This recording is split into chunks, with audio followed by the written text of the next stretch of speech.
Hi and hello, watch fans, and welcome to another Q&A session of the Real Time Show with me, your friendly neighborhood watchmaker, Rob Nuts, our friendly neighborhood jeweler, Alon Ben Joseph, and a mailbag that is full of questions from one of our favorite listeners. That's right. In the last week, we received not one, not two, but 12 questions from our very own Lauriance Ham, who works for Fears Watch Company and is a very ardent listener of TRTS and a great supporter of the show, someone who has always been there for us and supported our watchmaking journey as we hope to support hers. We have got all these wonderful questions in front of us, so we decided rather than spreading them around the show as we often do, we're going to attack them all at once in what may turn out to be a bumper episode of the Real Time Show. But it's been so long since we've dived into the mailbag, as you might be able to tell from my voice. I'm very excited to actually attack these questions. Alon, how are you feeling about the task ahead of us? Lauriance, you're a rock star. As a South African, how can you not be? I'm very excited. Very good questions. So let's get rolling. All right, so we are going to have to keep ourselves on a bit of a tight clock here if we're going to get through all 12. Normally we record for an hour, as you know, so that would give us 5 minutes per question. I guarantee we're going to eclipse 60 minutes, but let's start off at the top. I hope you have an answer for this, Alon. I have thought about it a little bit, and I think I have one locked and loaded. Question: what's the one trend in watch design you wish would disappear, and one you hope makes a comeback? Excellent question. Trend that I wish, well, it kind of disappeared, didn't it? Huge wrist size clocks for your wrist. So 55 and more millimeters, case diameters I'm talking about, not lug to lug. Yeah. But that trend is actually fading. So that's happening. I'm not that judgmental. There's not much I want to disappear. I'm actually saluting the more the merrier. So focusing on the second part of the question, what I would like to make a comeback is, you know what's still on my mind? Bernay. I want pendant watches to come back, actually. Cool. Very cool. So this is months after we recorded the Time to Watches marathon with us being media partner at Villas LSM. And that episode is still stuck in my mind. So I guess I have to pick that. I'm very curious what you picked, Rob, for these two.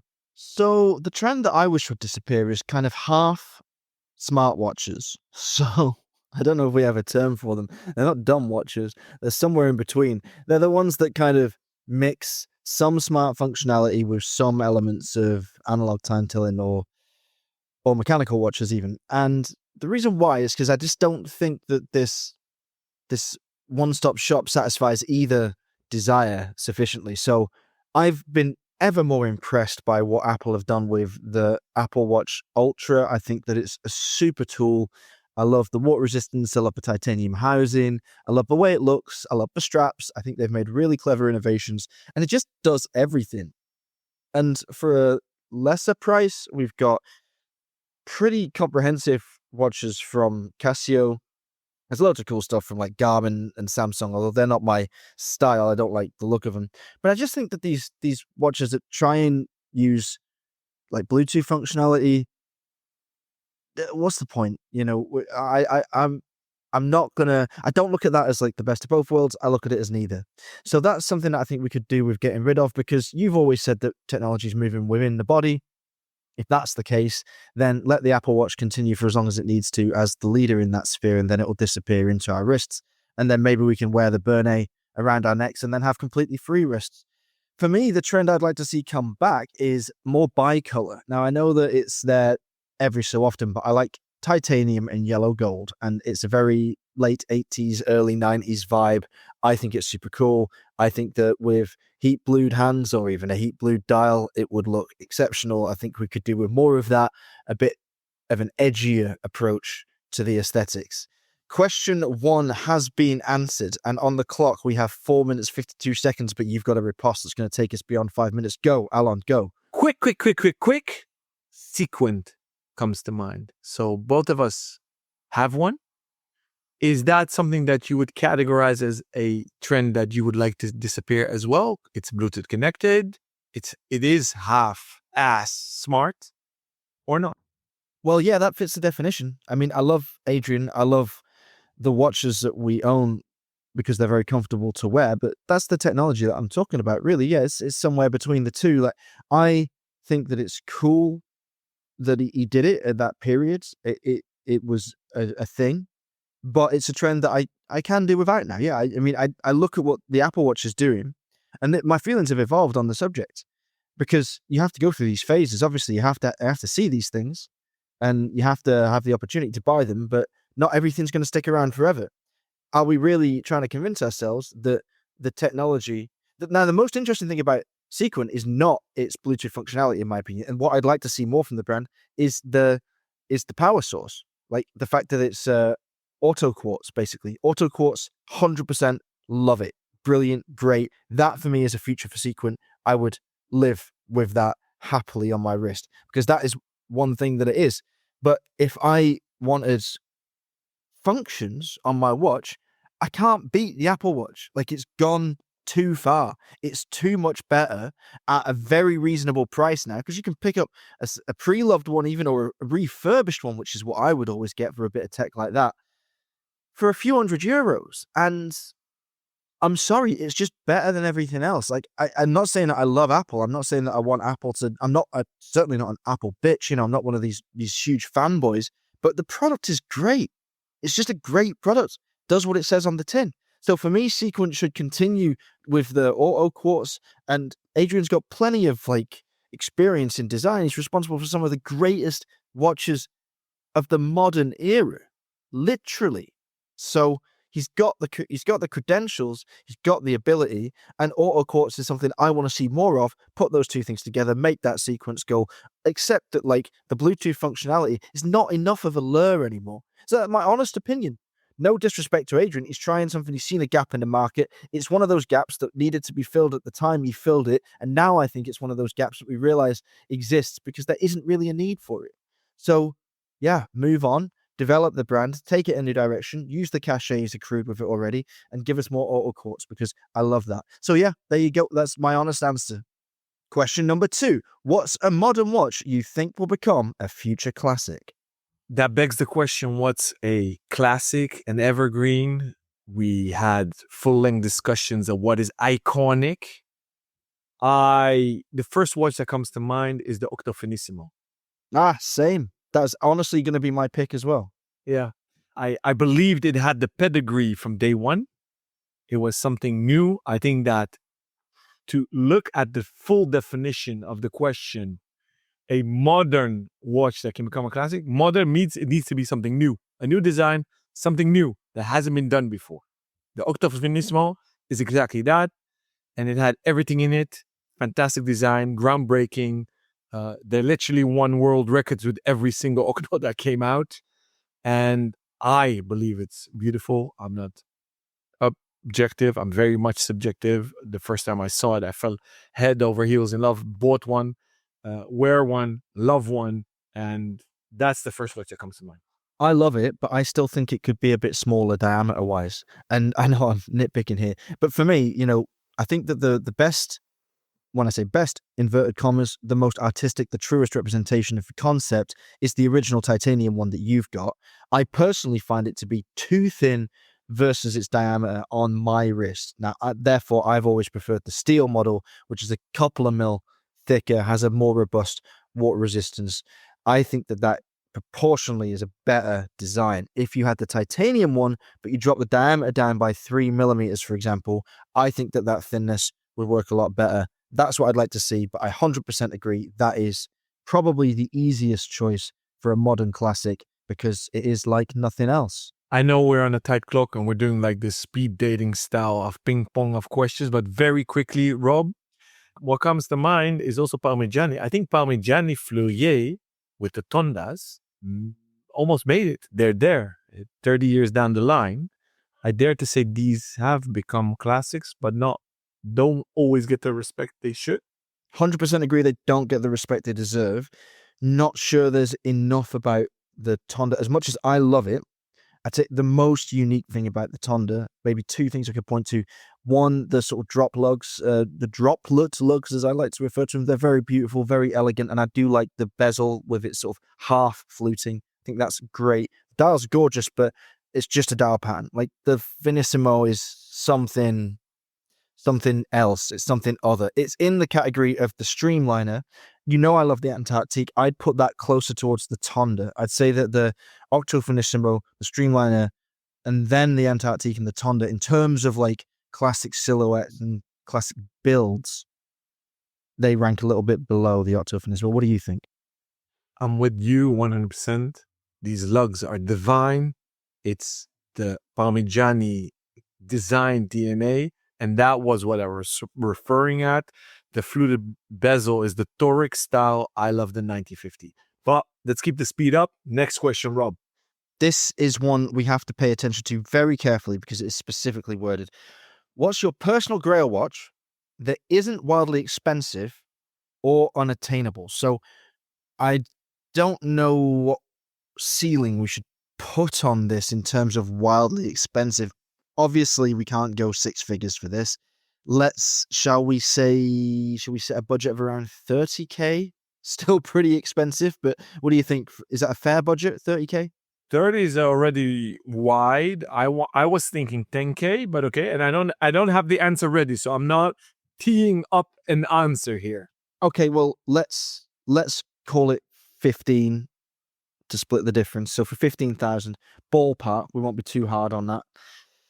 My personal grail is still the Omega Pro Prof, and I haven't bought one yet. It's always been my grail. If you don't believe me, go back to a blog to watch 2015. Patrick Kanza interviewed me on my grail watch, and even then, it was the Pro Prof. Why haven't I bought one? Well, in those days, I was a penniless watchmaker, and I had less than no money, so I couldn't afford to buy a luxury watch. And by the time I did have the kind of money that would be necessary to have bought a Pro Prof in the era during which I most desired them, I found that only the titanium versions were available. I don't like the titanium in the Pro Prof. I don't want wearability. I don't want comfort from a watch that looks like a tank that was designed to survive basically a nuclear blast. I want it to be a weapon. And so, the reason why I've not bought one is my perfect Pro Prof has never been released. The best one that's ever been released, tough one. It's either 2 generations ago, so it's either pre-titanium all steel with the closed case back, and I think it was probably an 1122-500 derivative caliber, or it's the very most recent one, the anniversary edition, which has got this faded blue PVD coated ceramic dial with a closed case back showing a rather porno Poseidon racing over the surface of the ocean, dragged along in his chariot by some hippocampi. The proportions of that one are more akin to the original Pro Prof way back in the day with like the Bakelite pusher or whatever it was made out of. It's really cool, but it's just not the kind of robust tool that I want it to be. So if they release that modern Pro Prof in those new proportions, it's much smaller lug to lug. It's quite wide, but it's much smaller lug to lug. With a black dial, a black bezel, orange accents, orange pusher, and an open case back, because there's no need to close the case back on a Pro Prof anymore. Technology, gaskets, sapphires, they are good enough. Give me that on a shark mesh. That might be the best Pro Prof ever. So you give me the 75-year Seamaster limited edition version, but with a black dial, black bezel, orange accents, same colorway as the previous generations in steel, on the bracelet with an open case back, showing me that Omega in-house movement. That could be the very best one ever. The only thing I would tweak with the steel version that predates the titanium core versions is that I would open the case back and I would put an Omega branded movement in it rather than one of the old ETA dollops. So yeah, the perfect Pro Prof has never existed in my mind. All of the elements are there. We have seen everything I'm asking for in one iteration or another. We've seen the colorway in the pre-titanium steel version. We've seen the open case back in the titanium version with the beautiful movement. We've seen the great proportions in the most modern version. Give me that on a bracelet. Take my money. Interesting. So you're basically saying I didn't buy that low-hanging fruit Grail watch because the specs are not there. Now, these questions are excellent, and I'm racking my brain. So I said to myself, okay, is there a Grail watch that I didn't buy because budget wasn't an issue and because it wasn't a table? Usually, this is almost a contradiction, right? The correlation between Grails often either it's out of reach budget-wise or it's unobtainable. Yeah, or I cheated maybe because mine doesn't exist. So maybe it does. Exactly. Yeah, sorry, Lauriance. No, it's fine. It's interesting. You took it actually and to a direction that we didn't think of, which was interesting because I often don't buy watches, sorry, that something puts me off or is missing. You know, my stance on Roman numerals. So that's an issue I have that I still need to find a therapist to help me with that, or to at least discover why that is. But to go back to this question, while listening to you, I was racking my brain. So I said to myself, okay, what are those watches on my wish list that aren't really Grail-ish, but have been on that list for decades? And why didn't I buy them? So Reverso, as Jaja Lecoultre Reverso has always been on that list, and I've never actually owned one longer than a few days. You know why that is? Well, tell me. Well, I think it's because I'm the same. Like the Reverso was a model you should have, but it's a watch that's better off the wrist than it is on. It's like an art piece. It's almost sculptural, but it is sometimes a bit slim and stand-up-ish on the wrist. Yeah. And my reasoning is I've never decided what I wanted to engrave on the case back because I want a closed one. So maybe that is one that should finally be bought. And the second one is a vintage Breguet Type 20. I don't like the modern ones. I've almost pulled the trigger on vintage pieces, never done it. And those are my two picks. Maybe we should gift each other TRTS engraved Reversos at some point. That'd be cool. Having the TRTS logo on the back of a Reverso enameled. How about that? Love it. What milestone should we pick to do that? Poor, I don't know. We passed 1 million downloads not so long ago. I forgot to make a big song and dance about that, by the way. We're on like 1.3 million downloads now. What else? 1,000 episodes. This is like episode 260 something, so we've got a ways to go, but it'll be around our 10-year anniversary, I guess, that we put out 1,000 episodes. That'd be pretty cool, wouldn't it? I would watch out with the pace that we're doing being media sponsor. Media partner, not sponsor, but media partner of that many fairs and the pace of recording that we do. I would watch out with that 1,000. But anyways, great idea. To be continued. Next question for you, Rob. What was the first watch that truly hooked you? And do you still own it? Okay, I've got 3 answers. Cheating, but the first watch I ever wore on my wrist that I consciously remember, there has been photographic evidence that disproves this fact. There was a watch that I've been seen wearing when I must have been about 3 years old. Nobody knows what it was. Nobody knows whether it was mine. I don't think it was. It must have been an elder relative's that I borrowed, I guess. But ignoring that one, the first watch I remember wearing was a Smarties watch. And I mean Smarties, little candy-covered chocolate droplets that my friend James Spall lent me to wear during a Christmas play at primary school at St. Luke's in Glossop, where I was schooled in my formative years because my character had to look at his watch and express shock that Santa Claus was late. I loved wearing a watch. I thought that was really cool. Unfortunately, I have to give that Smarties watch back to James. I don't know if he's still got it, maybe giving it to his own kids now. And following that, the next time I wore a watch was when I was 11. My dad bought me a Casio F94W, I think it was, or F94. What's the code? Probably F94 for my secondary school. I wore that watch for years. It disappeared along the way. I bought it back for myself about 2 weeks ago. So I do have that watch, but I don't have the original one. But the watch that really convinced me to be a watchmaker, I've never owned, and that was a Lange & Söhne. And it was, I believe, a Lange 1.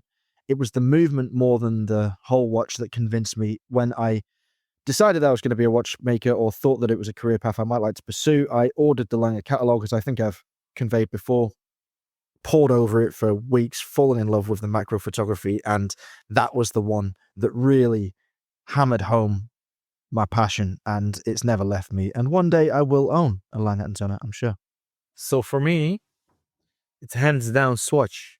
1983, my dad became a dealer, gifted my brother and me one. I was 4 years old. If you know Swatch, you remember the first ones were, I believe, 4-6 references. I got the black one with the white dial, Arabic numbers. And that sparked something in me. Obviously, I couldn't read time yet.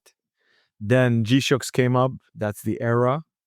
I remember my dad rocking IWC Porsche design watches. So you probably remember the chronograph with the integrated pushers in the titanium version. And he had the blacked out with the compass. So I thought my dad was James Bond. He was MacGyver with those watches.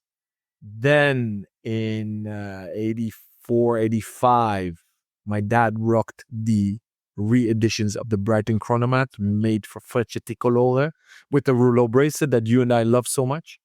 And that was a big watch and fully satin finished. That made an impression on me how heavy it was. And my love for the Portuguese also comes from my dad. 1985, he rocked the 3714, so the stainless steel Portuguese chronograph automatic with the silver dial and pink gold numbers and blued hands and also pink gold hands. So that's what I remember vividly. The swatches, unfortunately, I don't have. I do have still a lot of swatches, but there's something around the age of 10, 11. I still have hundreds of swatches. I have them hanging on my wall as art pieces. I had the maxi swatch in my room that I still have. So that's my little trip down memory lane. Top stuff, very emotive, and real Swatch fanatic by the sounds of things. I had a lot of swatches in my life, but they've all gone by the wayside now. I think I don't even... Oh, I've got my Corto Maltese ones still. I kept those. Corto Maltese by Hugo Pratt. I love that cartoon character. Cool anecdote, and I'm super impressed how qualitative Swatch is. My son now actually rocks these old swatches that I was wearing. So they literally lasted 4 decades. They're still running. And we would say that plastic is throwaway culture, but swatches are that good that they keep ticking.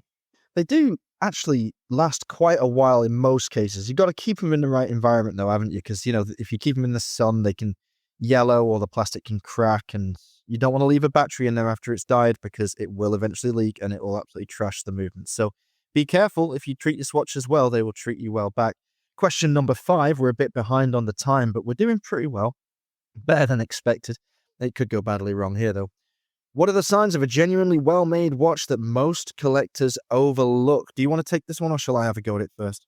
The honor is yours. So I always go back to finishing, right? I go back to the transition between finishes. I think that is the clearest thing that is often overlooked. Collectors, it's an interesting term. If we're talking about someone who rocks up to boutiques with a loop, they probably see this. If we're talking about someone that maybe has 10 or 15 watches that they cycle through and there are various values, probably from a few hundred to a few thousand, maybe they might not appreciate as instinctively that as a marker of good design and excellent machining. But for me, that's the key one. When I look at a piece of metal, if it looks like it's been bent or twisted in any way, if its form doesn't look flawless, then I'm instantly turned off. If I'm like, oh, you've stamped that piece of metal and you've heavily brushed or polished it, the edges are gone, it's like a lump, it's buttery. I call them buttery edges. When you don't get that real sharp, crisp transition, that's what I'm looking for. I'm looking for, a watch like Pragma is a great example of a watch that has been smartly designed to give this sense of perfection.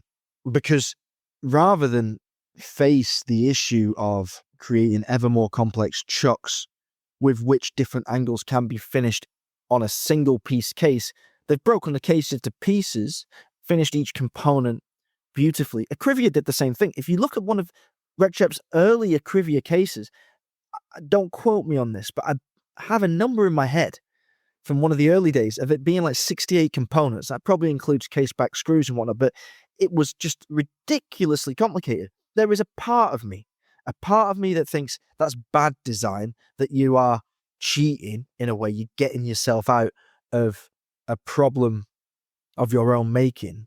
But then again, it is totally valid to go down that route, to make an ultra complex, multi-component housing for a watch, to add nuance. Look at even something like a Gorilla watch. You remember those things? They're still around, but they were really sort of visible for a couple of years when they first came out.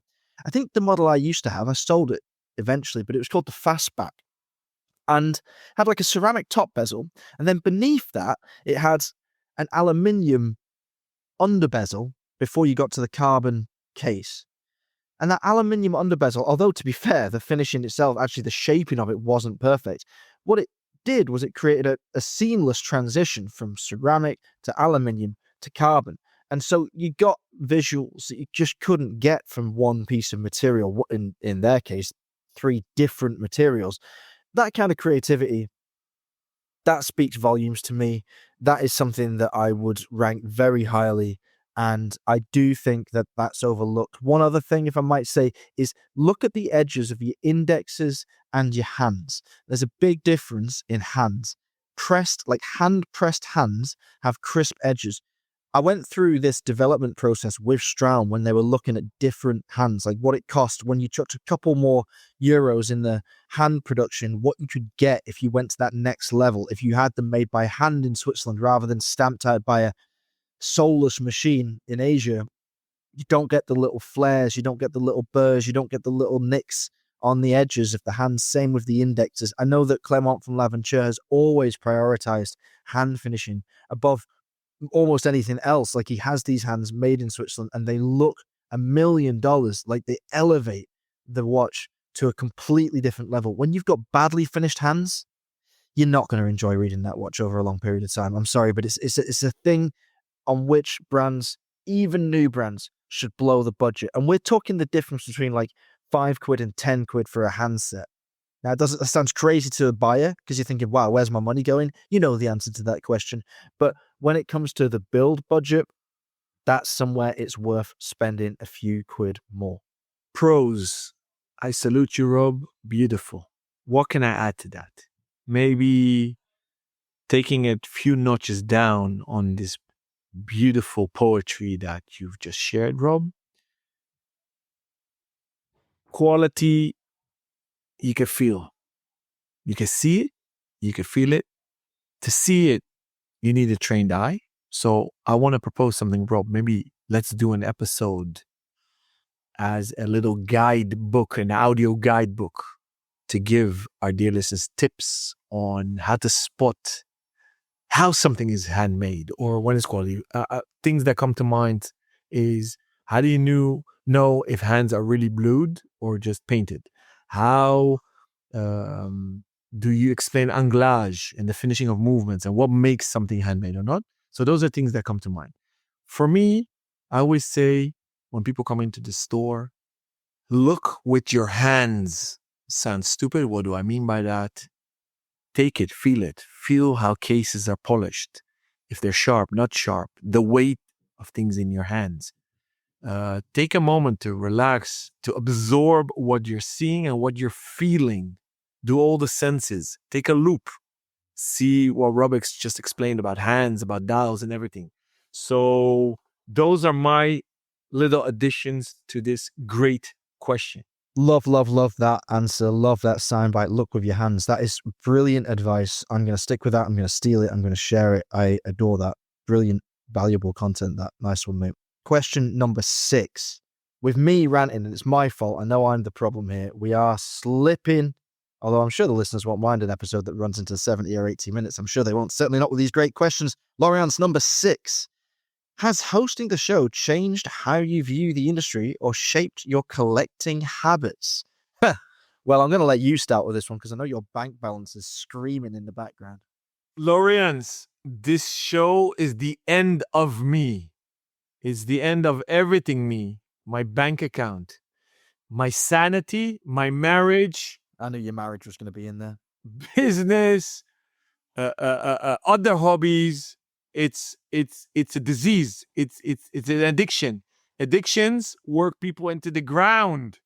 I'm dead. I'm burned. But all kidding aside, this show has been amazing. It's brought me, I'm just talking for me, and Rob can answer for himself, and the other two members can also chime in later or in a different episode. It has brought, first and foremost, friendships that I didn't know were out there. So, first and foremost, we've congregated a community that's amazing. It's qualitative, it's fun, it's authentic. It's what you see is what you get. No peer pressure, no flexing. It's like-minded people. It's a sheer joy. Um, I spend more time with my buddy Rob. A lot of it is virtual, but more and more also in person, which is amazing. We have two amazing new friends, David and Scarlett, obviously on the host side of things. And the guests we get, obviously you meet people that on paper I should have meet them at fairs or wherever, but you don't. And that's also something I'm very grateful for. I'm grateful. So when I think of the pod, I just have positivity and I enjoy it. It gives me a lot of energy. I did not expect that. I didn't think I would enjoy it that much. And it gives me a lot of energy. It actually lifts my joy of being a watch collector. The downside is, yeah, I'm buying more. So the reason Rob and I started the Real Time Show was to share the passion and knowledge about watchmaking. And I am a consumer as well. So every episode that I'm not on myself, I digest as a consumer. And while sitting in on all the interviews while recording, you go on a journey, and these journeys are amazing. These stories of our guests are amazing. And yeah, as a true addict, you do get high on your own supply. So that is what it has done to me. What has it done for you, Rob? Well, it's opened a lot of doors. It's made me more aware of the nuts and bolts of the industry, how people are united in their struggle to make good watches. I have learned a great deal. And I guess this is what anyone that's been in anything for decades would say to you. The more you know, the more you realize you don't know. It's humbling in that way. It has stoked my passion, a passion that didn't really need stoking, but it's just dumped a vat of gasoline on it, I guess, to do my own thing as well. And it has emboldened me because I've had ideas since before I was even a watchmaker of what a watch I designed would look. And those ideas have changed over time. They've been influenced by trends. I've seen different gaps open and close in the market. I've been too slow to act. And I've been inspired by the blessed ignorance of a lot of people who have just dived straight in. And yeah, they've had to swim against the tide because they didn't know what they were getting into. And the undercurrent of the industry is strong and roiling, to say the least. But they've survived. You know, maybe someone's thrown them a life preserver, or maybe they've been chucked a rope here, there, and everywhere to help them on their journey. But there is a desire to help people who are doing good things for good reasons. And I feel supported by the family that we've built up around us. And I feel like if I did have a go now, and I will imminently, I think, have a go at doing something, even if it's just as an exercise, like as a hobby, as it were. You know, I mean, I have my career. I don't really need to start a watch brand. I don't necessarily want to transition into being a watch brand owner full time, but I'd like to make something. I'd like to create something from scratch. And I've designed watches for other brands, and I work constantly in the development of new products and new communication strategies for brands currently. And I love that. I take a lot from it, but I would like to go out there and have a go. And so I think hosting the show has given me that confidence and that push, the last little push that I needed. And has it shaped my collecting habits? I think I've bought fewer things since I started hosting the show. I'm the opposite from you. because I think that my goals have solidified and I have become more determined to do my own thing and to do things practically with brands. The other day, I was putting together a pitch for a watch that I've just designed for another brand that asked me to have a go at, bringing together a new collection. And one of the pages in this pitch was selected former projects of my own. And I couldn't believe how many watches I've been involved in either designing or bringing to market. And I sat back and I looked at it and I was like, wow, could you imagine that first time I strapped on James Spall's Smarty watch on the stage of St. Luke's in the early 90s, pretending to be Roger Red Hat, that I would be here now, having been lucky enough to work with so many great people. I just want to keep doing it. So I will, I think, one day go back to more active watch buying and curating a collection that will be my forever collection. And there will be a Plo Prof in it, I'm sure. I hope, if Omega does exactly what I want them to, or maybe I'll just scratch the itch by buying one of those steel models. But yeah, that's how it's changed. It has changed me. It's made me more deferential and more determined, I would say. So that's my answer in summary. Question number 7. We might be able to answer this one quickly and get back on track time-wise. What's the weirdest or most unexpected moment that's happened during a recording, Alon? I think that one time that I dropped the mic, I don't know if you remember that. I gave everybody a heart attack. I forgot I had headphones wired into the microphone, and I rolled back with my chair, and I think the microphone fell. I think that, but you know what? Either you and I are so weird, so everything we do doesn't stand out so much to answer this question, or if we flip the coin 180 degrees, not so much weird happens. I don't know, actually. Well, for me, there's one thing that stands out, and I mean, because we are weirdos, I guess it didn't really strike me as hugely weird at the time, but it was recording with Martin Fry when he had his shirt off. It was funny. Like, I mean, I probably took my shirt off in solidarity, to be fair. So being semi-nude with one of the co-founders of Urwerk while recording a podcast is probably right up there, as I guess you'd say one of the weirder things. This is a long time past. This is like episode 15 or something like that, I think. So it's a long time ago. But yeah, it always made me laugh. I just felt like this what a wonderful intimate environment we've created here, where like an absolute legend, an industry titan like Martin, just comfortable enough to just rock up. Of course, we had the video off, but he told us quite clearly he was in Thailand or somewhere, wasn't he? He was on a beach or I don't know, and he was just yeah, tits out, loved it, great, anytime. So it's allowed, by the way. It's one of the things we do encourage on a real-time show. If you want to record shirtless, then by all means, go ahead. Question 8. Moving on. Okay, this one is a good one. It's a slight wrinkle on a question that we've had before, but different enough, I think, to deserve its own answer. What's a design detail you absolutely love that most people never notice? I have an answer for this. I imagine this is easier for me than it is for you. Do you want me to go ahead and answer this one? Well, let's flip it up a bit or mix it up a bit. You guess mine and I guess yours. What would I say? You'll never guess mine. You will never, ever guess mine. If you do, I will buy you a watch of your choice up to 8,000 euros. Wow. That's I'm tempering it there because there is a chance. But I don't think there's a chance. What is a design detail that...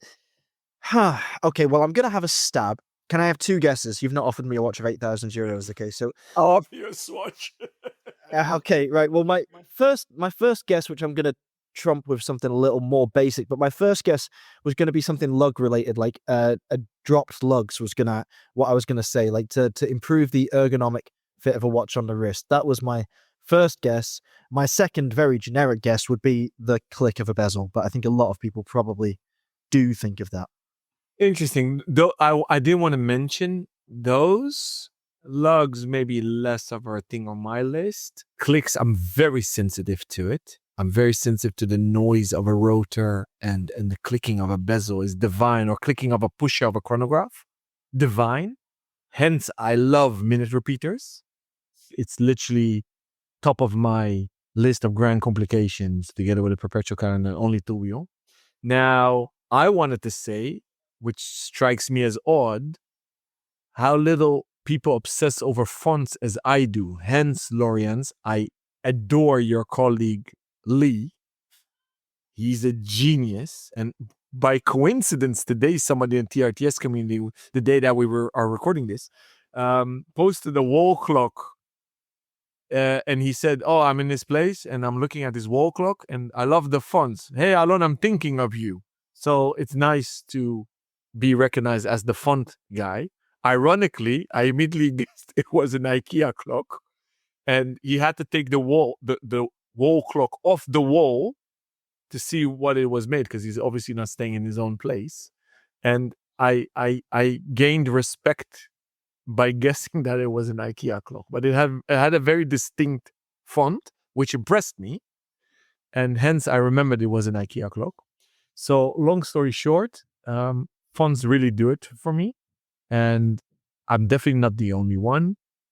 Little shout out to a Netflix series called Abstract, and I think season 2 there is an episode about fonts, and a font designer got inspired by 1950 watches. So that is one of my favorite Netflix episodes ever. So, but it seems, no pun intended, fonts are very much overlooked. So they're underappreciated. So this is something that I'm very, very sensitive to. And that's one of the reasons Fears is so high up on my list of favorite brands. And I like almost every watch in the collection because every font is unique. And that's very rare, I think. Imagine if he'd taken the wall off the clock. That would be a mess, wouldn't it? Taking the clock off the wall is one. Shows his priorities. All right, so go ahead and try and guess mine for a watch up to the value of €8,000. The finish polishing of a case. No. No, that would be repeating myself there. This is esoteric beyond belief. It is the thickness or diameter, I suppose, of a crown pipe. Now, not the crown tube that screws into the case, the pipe that extends from the crown into which the stem thread screws. Often it is surrounded by gaskets, 1 or 2, preferably 2. And the reason for this is, one of my bugbears is when you unscrew a crown to wind it or set the time, and there is a lot of lateral play. The crown is movable from side to side. Now, it has to have a little bit of wiggle, teeny tiny bit, so that it can turn, so that it doesn't lock up. But with the presence of a gasket, I've always thought, well, you can minimize its lateral play by increasing the thickness of the gasket or increasing the thickness of the pipe relatively. Now, the reason why this bothers me is because if you have a very thin and even short pipe on a crown, too much lateral pressure on it when it's unscrewed for winding or setting could break the stem, potentially. Now, if you hollowed out the tube a little more and you increase the thickness of the pipe, there would be more rigidity in that. It can't be so long because obviously the crown has to push back in, and the pipe can only go so far down the stem before it has to stop to allow the stem to enter the keyless work. But for me, they could be longer and they could be thicker, and you could have a much securer winding experience or setting experience as a result. So that's something that gets me, and you notice the difference, when you've got a very, very slim pipe on the crown versus when you've got a slightly thicker one. You can see the wiggle when you pull it out, and that's one little design detail that sticks out to me that I guess doesn't stick out to everyone. Ever stuck out to you? No pun intended. Yeah, it stuck out to me. Kudos. I like it. I love it. I'm happy I lost the 8K to an amazing answer, and only in watchmaker / watch idiot savant can come up with this. I love it. All right. Glad that you appreciate it. Moving on to, and I'm glad you added the word savant and didn't just stick with idiot. Thanks. Moving on to question 9. How do you handle the balance between covering brands honestly and maintaining industry relationships? Great question. A question every media title should be posed every now and then to keep us honest. How do we do it, Alon? What you see is what you get. We are the real-time show. Everything is real about us. the four hosts and everything that we put out there. And our compass is integrity while having fun. We'll say what we think, and we think, well, we feel what we say. So I think by nature, we're not rude. And by nature, we're very passionate. So I don't think we often rub people the wrong way. We most probably have done several times in the last 2.5, almost 3 years that we exist with this podcast. I don't think too often. We'll have dialogues. We never criticize for the sake of burning someone or a brand or a product. We just share opinions. We are independent. We're opinionated. And you can't always please everyone.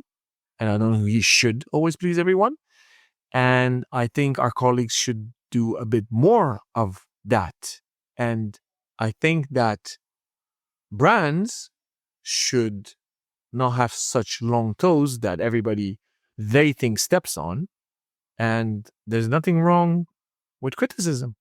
I mean, look at how cars are reviewed, or food, or restaurants. It's not done enough in the watch industry, in my humble opinion. Yeah, I think there's a few things to say on it. Firstly, I love the long toes idiom. Is that something you say in Dutch? Yeah, you say lange tenen. So when you have long toes, people step on them and you shout ow, ow, ow all the time. That is incredible. We don't really have that in English, or if we do, I've not heard it before, so I'm going to start using that and confuse my peers. That'll be hilarious. So there's several things to say on this subject. Okay, so firstly, we set ourselves out with the goal of being independent. We do not sell content. As everybody knows, we have co-designed a couple of watches with brands. We are co-designing more, and the concept is that those watches are not limited, so there's no push for FOMO. Some of them will probably be limited in the future because of necessities, brands' necessities. And we say, oh, if you want to support the show, you can buy one of these watches, but if you don't, that's also fine. It's a way of us staying active. It's a way of us, putting our money where our mouth is, so to speak, and saying, oh, we do this with this brand, so we're going to do that. So we set ourselves out to be independent, and that meant that we had to be open to criticizing any and anything, any and everything that we came across. So one thing that we do, one thing I've always really done when it comes to maintaining honest opinions is we mostly work with brands that we are enthusiastic about, mostly work with brands that we are keen to work with. So we'll reach out to brands that we want to discuss, that we want to give exposure to. And so generally, in those cases, we skew positive. Now, there are cases, of course, where we work with major brands that do so much and release so many models that can be no hope that we'll like every single thing they do or every piece that they release. And in those cases, we have to say, okay, well, we don't like this one as much as we like this other one. We try and always sort of temper a criticism with a positive, say, oh, I don't like the new model from Audemars Piguet, but I'm a big fan of the old one that they did in this year, blah, blah, blah. For example, we would say that. So it's like, yeah, we have a reason for our critique. There are, I think, several ways to go about criticizing someone. You can just jump on a bandwagon and pour fuel on a fire if you want to get clicks or go viral, or you can give a reasoned justification for why you don't think a certain product is where it needs to be in terms of quality, or why it maybe doesn't fit the story or the time that the industry is traversing as well as it could. So I think we tend to skew towards the latter. We tend to responsibly criticize.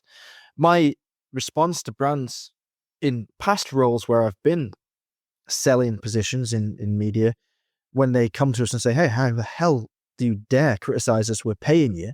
I say, well, look, people come to us for advice, and they come to us for guidance. They come to us for educated opinion. And if we don't like or approve of what you're doing, we have to say it. Otherwise, when we do compliment your brand, there's no credibility behind that compliment whatsoever. It's just a bought opinion. And if you don't like what we're saying about your brand, if you don't like that we don't like what you've done, do better. Do something else. Listen to us, or don't. Either own it and say, okay, this isn't a criticism that we identify with. Our data shows us different things. They show that our audience wants this, and this analyst doesn't know what they're talking about. Fine. Totally fine. You can say that.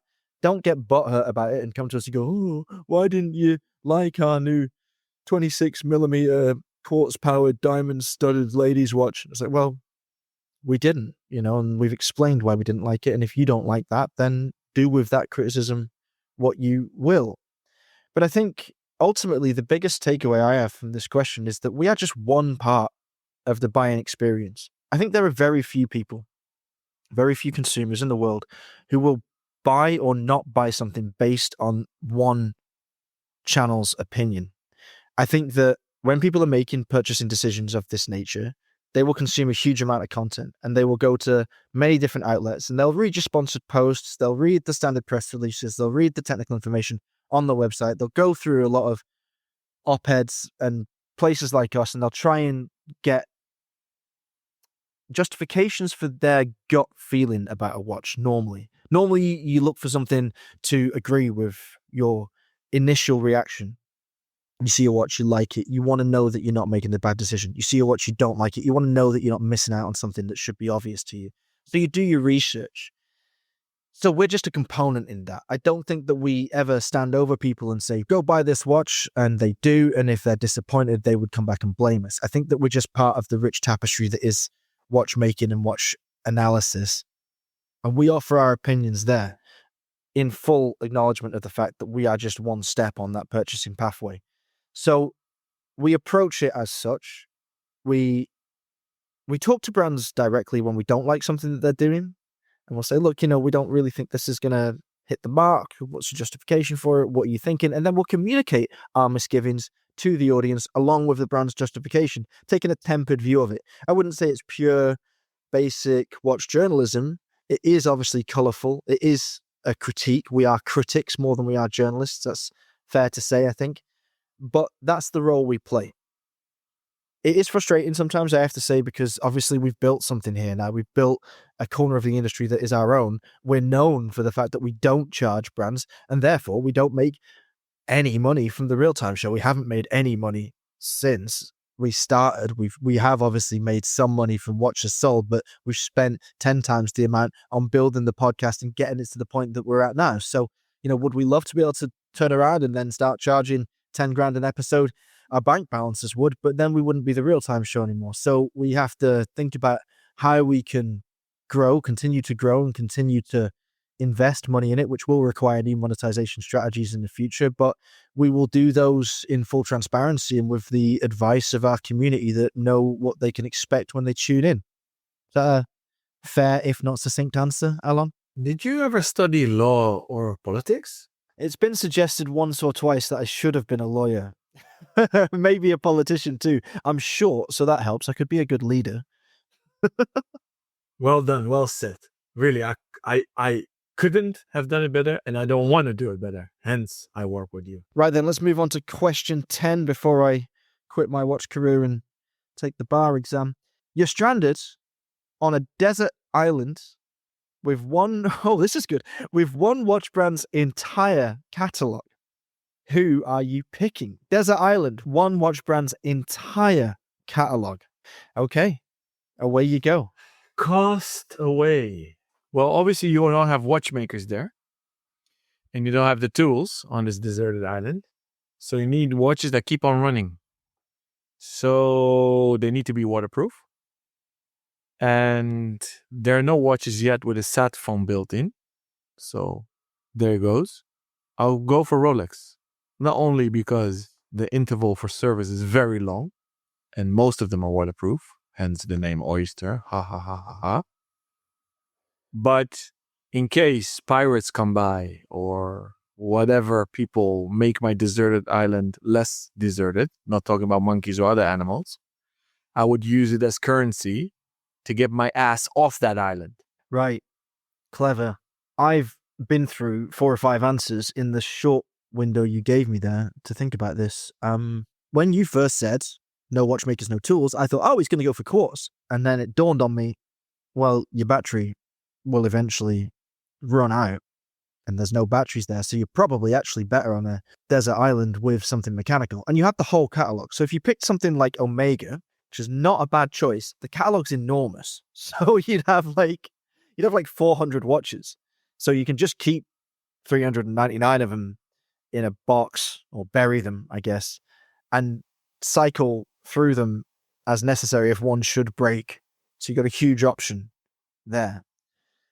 But would any Omega really be that useful? Some of the Quartz Speedmasters could be quite interesting for their functionality, but you're on a desert island. Now, what I like about the Omega pick is that you do get the Ploprofs, which would be good weapons, but only if you had the old ones. Current catalog, not so good. Titanium, not so great. The current steel model, smaller, and it's on a rubber strap, so you don't get as much torque on it when you swing it at a shark or something that you might swim out and want to punch in the nose. I'm thinking I've got two answers. One of them is not as good for currency trading. So the two I'm thinking of for one very specific reason, I'm thinking of Bulgari and Isotope. Can you think what links these two watch brands that might be useful on a desert island? Sorry, links? You mean links of bracelet links?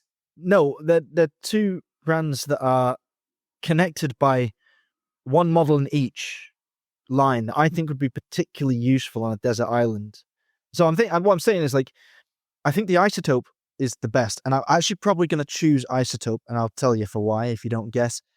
Bulgari would be better if you got picked up by pirates, because you could trade like the solid gold models, you could trade the Serpentis, you could trade all of that, and you look fabulous when they found your corpse on the desert island if you weren't spotted by a pirate ship or a cruise liner passing by.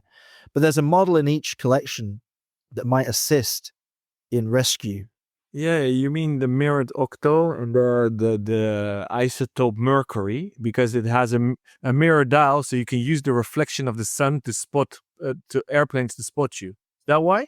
That's exactly why, and also to start a fire. Amazing. The first thing I thought of was, I need something that will help me start a fire. I was thinking, which watches are coated in like strikeable materials? I thought, probably nothing really. But mirrored would give you the option to focus the sun's rays on dry twigs and also to signal for help. So Isotope, because they're more robust, I guess.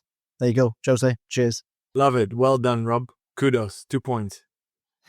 Deux points. Okay, question number 11. As we tick over the hour mark of the standard recording, what non-watch item do you obsess over just as much as horology? Easy. Let's guess each other's, and I think it's an easy one. And I think everybody in the TRTS community will guess both ours as well.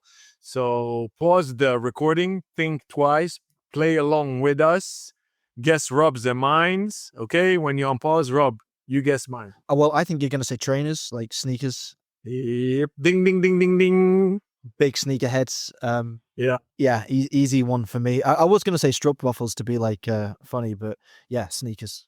Yeah, sneakers. Although, for the record, I don't obsess about anything as much as watches. Same. Watches is every day, every single day. I dare almost to say every hour. Obviously, I work in it, so it's not fair, but okay. I digest as much content as possible. Sneakers, I almost log into the sneaker apps every day, but I forget once in a while. I read Sneaker Freaker, so it's a magazine I have a subscription to. I buy almost all the sneaker books, but I don't watch so many YouTube videos about watches, but watches, I digest everything. Sneakers, less videos. I do read newsletters, but not so much, just to see what's dropping, right? Because there's a higher frequency of launches of sneakers. And they also have quick strikes, so that triggers FOMO. But nothing beats watches. For me, I don't really dare to call myself a petrolhead, which is a term that sadly will disappear soon with all these electric cars. But okay, that's a different discussion. For you, Rob, it's American sports and the sports gear, I would guess. And a second close runner-up, I guess, would have been politics for you. Well, I believe the question specifies an object. Baseball caps. Yeah. Ding, ding, ding, ding, ding. Yeah, I think that's got to be the answer. Yeah, I suppose outside interest, politics is up there for sure, but nothing comes close to sport for me. So yeah, specifically American sport, you're right. And the objects associated therewith are the things that I would, obsess over.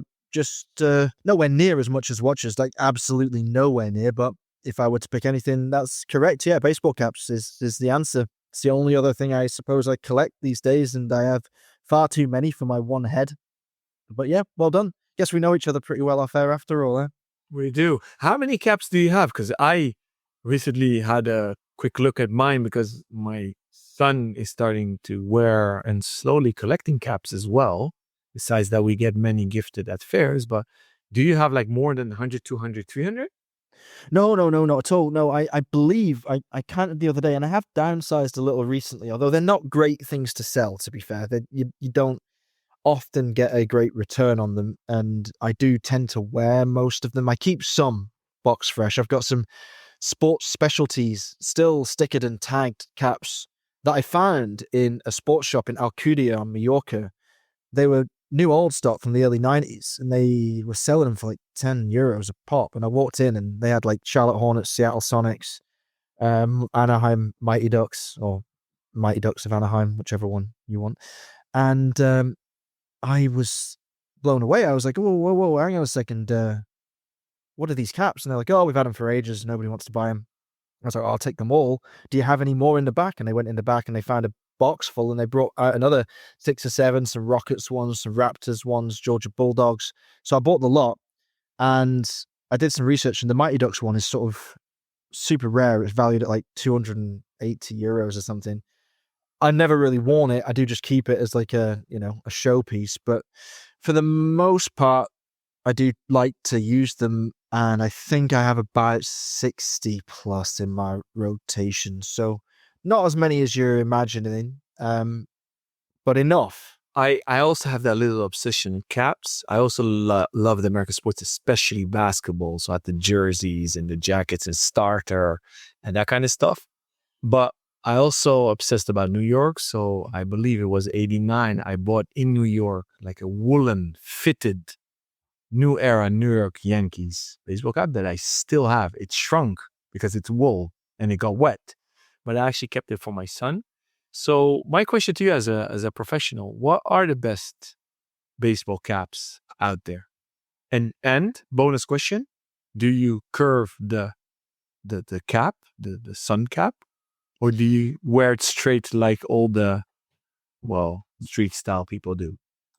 The bill, or the peak, is the term we'd probably use for that part of the cap. I'm a curver. Yeah, I am. I am not cool enough to wear many of my caps with a straight bill. If they are collectible and they have a flat bill, I'll keep them unworn for that reason. But if I'm going to wear a cap, like if it's in my regular rotation, then yeah, I do curve. And a couple of tips: you can curve a peak quite effectively by warming it up with a hairdryer, because there's a plastic lining in the middle of them, and you can bend it around something like a thick aerosol or a big bottle or something, just to give it that extra bend. And then when it cools, it'll harden in shape. Over time, it is possible for those plastic inserts to shatter. It's only happened to me once, but it is something you got to be careful of. If it's old, if it's brittle, if it's not been worn a lot, or if it's been stored in the sun, and then you bend it without warming it prior and taking it very slow, they can crack and shatter. So be careful of that. Best brand. Well, the best maker of caps in the world is probably Ebbets Field in Seattle. I think they make proper woolen stuff. They use original materials. They are made in the USA for the most part, although I must warn anyone going to Ebbets.com now that they've recently sold out and been bought by Fanatics. They've slimmed down their range drastically. They don't offer as many made in America things anymore. They offer very few authentic flannels, which was their real USP in the 80s when they started making baseball flannels using actual original material that was sourced from warehouses that had new old stock of these rolls of material that the founder went out and sought, so he could make traditional baseball flannels, which is an incredible endeavor, and built a brand like few others in the street and sportswear space.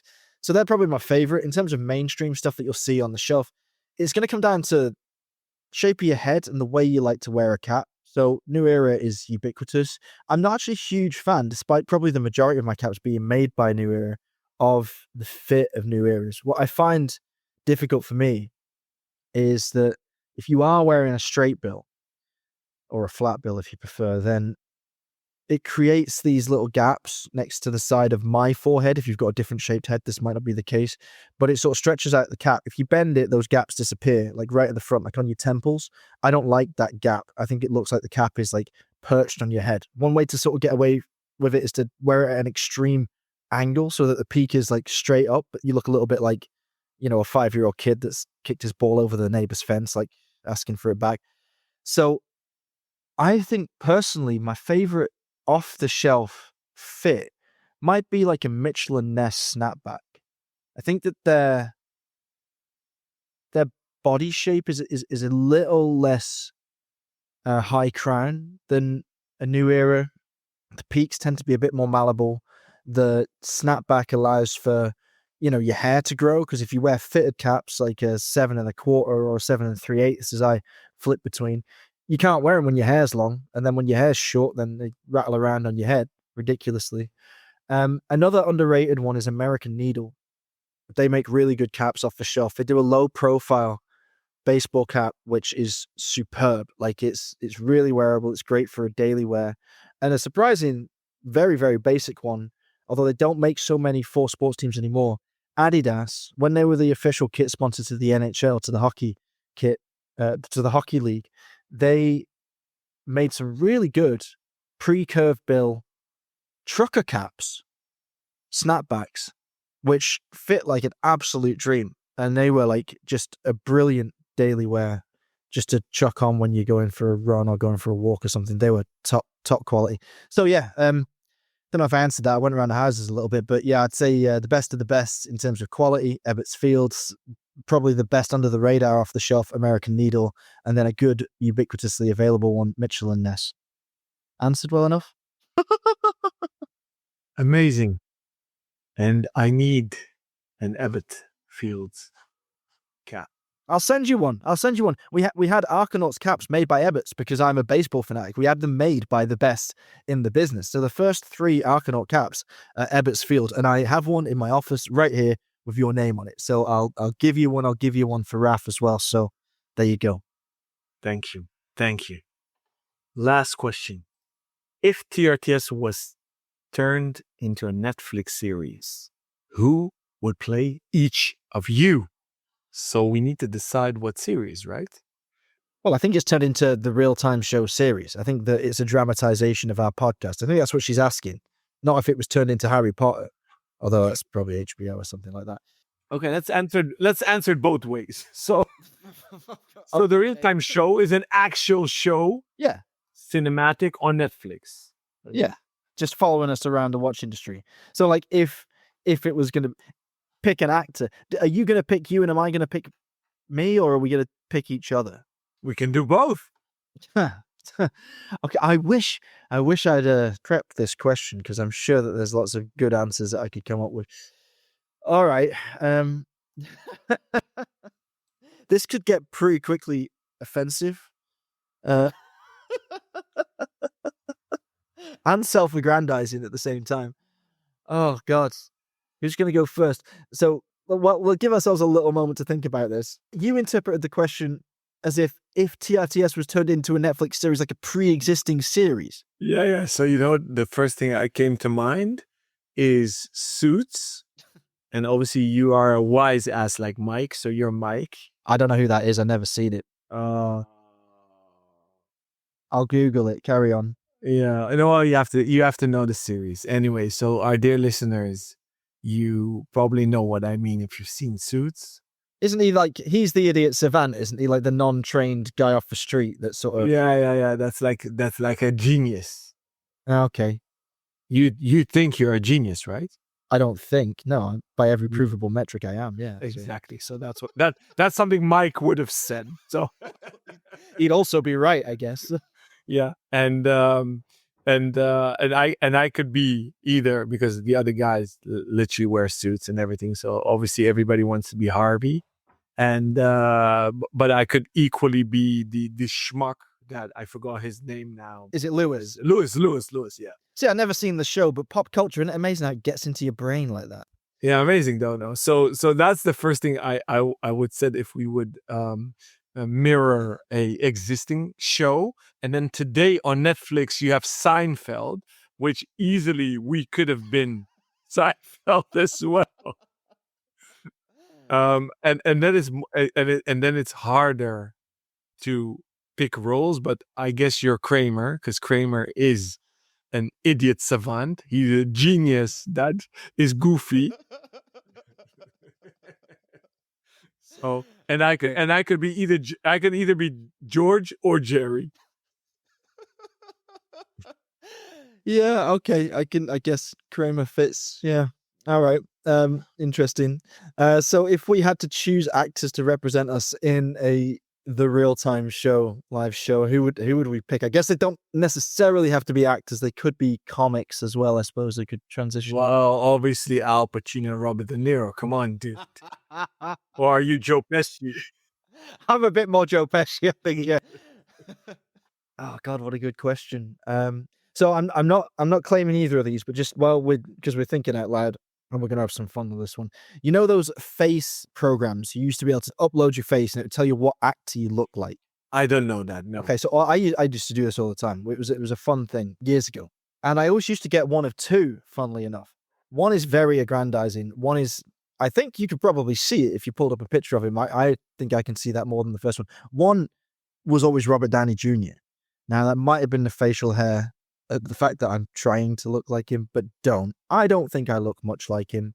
I think a lot of people have said it to me in real life. I think it's a vibe. I think it's the kind of like Tony Stark's slight arsehole vibe that I give off. I think I give off a bit of a Tony Stark vibe in a sort of watchmaking context. And I don't mean that to compliment myself. I mean that in the worst sense of his character.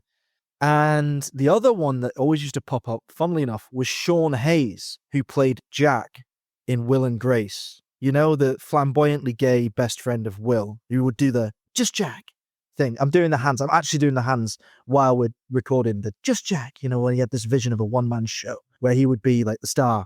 And he was actually my favorite character in Will and Grace anyway, as it was.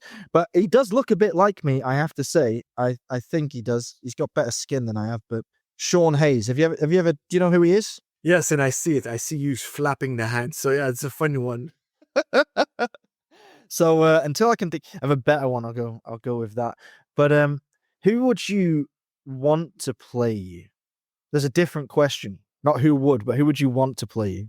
So I have this illusion that I am an elegant gentleman. A delusion. A delusion. I one of my favorite movies, I have many, but one of them is Thomas Crown Affair. Okay. Both of them, the original. That was Steve McQueen, right? And the second was Pierce Brosnan? Yeah. Not seen either. You haven't? Wow. Haven't. I know the theme tune. Windmills of Your Mind, is it? Yeah. Something like that. Yeah. So, well, okay, Steve McQueen is not amongst us anymore. I think that Pierce Brosnan, obviously he's known and popular and gets a lot of good credits. I don't think he gets everything he deserves, especially as James Bond, that I do think he did a good job. So, I don't know, I'm thinking of him. Andy Garcia comes to mind. Some people said we had some resemblance back when I had longer hair. And for you, I'm just thinking of the chap that was lucky enough to marry Liv Blakely. Blake Lively. Blake Lively, her husband. What's his face? You mean Ryan Reynolds? Yes, that's you.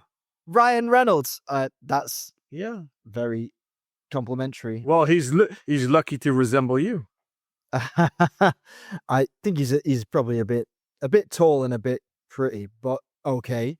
So you've gone for what, Andy Garcia and Ryan Reynolds? Yeah. Because I've got it now. I've got my answer, right? But cool combo, no? Cool combo, actually. Love it. Should we extend it to Scarlett and David? Let's do that in a second. I'm going to give you mine, and then I'm going to think about Scarlett and David as well. I think this is great. For me, Tom Hardy, because body type, falls into a character, can do accents, similar face shape. He's better looking in the actual face, but he's sort of got the sort of squarish or blonde head that I have. And for you, this is a curveball, but imagine him skinhead. Yeah. Imagine him no glasses and bald, Jeff Goldblum. Interesting. Honestly, I've never seen it before. I was thinking, oh, who do I know? Classic. Yeah, I could see it. He looks a bit like you. Yeah. I think he's a fantastic comedian. I think he's a good actor. Interesting. He's a character. If we want to expand the comedy in this, we can get Larry David to play your dad. Because if you shaved Larry David's head, that's pretty good. Yeah, that for sure. And my dad is almost as blunt as Larry David. So yeah, that's funny. So for those that haven't seen Curb Your Enthusiasm, I highly recommend that series. Let's extend to David. David is a bit more difficult for me because we still have not met in person. So for Scarlett, we need a sassy, intellectual millennial. So did you have somebody pop into your mind already? I'm pretty sure Scarlett's Gen Z, mate. Oh yeah, of course. I'm. It's so many light years ahead, Gen Z, that my kid's already Gen Alpha. Yeah, you're right, Gen Z. Okay, who do we pick? Yeah, it's a difficult one. There's something coming in from the edges of my mind. I'm also thinking David should be an easier one because David's a bit more traditionally handsome. Like he's taller than me, probably about the same size as you. Dark hair, pretty square jaw. Looks a bit more like your sort of typical Hollywood star. Someone like Carl Urban could play David, maybe. And Carl Urban can kind of play anything. He can twist himself. So yeah, I don't know. And he's American as well, which was French American somehow sort of like helps trying to pick actors. Scarlett, let's think. Madeline Klein. Does that say anything to you, that name? No, I've never heard of her. I just Googled her. She looks like she could do a Scarlett. A bit blonde though, isn't she? I suppose Scarlett's hair changes every now and then. Yeah, and actors can change their hair color. Yeah, true. We're asking quite a lot of Tom Hardy to look anything like me, and Jeff Goldblum for you, to be fair. Yeah. Stranger Things, Outer Banks. Stranger Things. Glass Onion. She played in Glass Onion. Did she now? Okay. Yeah. Fine. All right. So, do you want to have a do-over on David, or David is like this all-round Anglo-Saxon college boy. That's we need to find somebody for him. So he could be Brad Pitt, maybe. Yeah, David has got a kind of Brad Pittish jaw, hasn't he? Like his sort of cheeks. Yeah, let's give him Brad Pitt. Let's give him. He deserves it. Okay, so you're going to choose Andy Garcia or Jeff Goldblum to represent you? Jeff Goldblum. Okay, I'm going to stick with my pick for Tom Hardy. I think that Ryan Reynolds is far too pretty. Doesn't get across the northern grit in the quite the right way. David, we're going with Brad Pitt. He's not going to be able to believe this, is he? His luck. Honestly, we should have given him something a little less incredible. But all right, Brad Pitt for David, old as it makes him, and Madeline Klein for Scarlett. I don't know what she's going to make of that, but she'll give us her feedback on a future episode, I'm sure. Wow, what a run of questions. What a incredible cast list for TRTS Series 1 on Netflix. If any producers are listening, we are available as executive producers, I suppose, because we already have outlined who we'd like to play us on screen. I think that would be an interesting dynamic. I think it's quite a good lineup. What do you think? Love it. So this was probably my favorite episode for quite some time. I have been absolutely bowled over by the insight in the questioning and also, the good humor with which those questions were delivered by Lauriance. So thank you for your contribution to the mailbag. We absolutely blew up the clock. It's recording now over an hour and 20 minutes. So sorry if anyone got bored with that, but we certainly weren't recording it. And that's how it should be. We will be back soon, very soon, with more interviews from people around the industry. If you have any questions for us or for people in the watchmaking world, then get in touch as usual. You can do so via our Instagram at therealtime.show, via the website www.therealtime.show, via our emails, either Rob, Alon, or David at therealtime.show. Scarlett's contactable via her Instagram at ScarlinTheShire. That's ScarlinTheShire. We can't wait to be back on the mic, and we can't wait to dive back into the mailbag, probably after Geneva Watch Days has been and gone now. So stay tuned for not just audio content, but also our first foray into the visual medium. It's very exciting times for us, and we can't wait to have you along for the ride. Please like, subscribe, follow, and share The Real Time Show. We'll be back soon, but until then, stay safe and keep on ticking.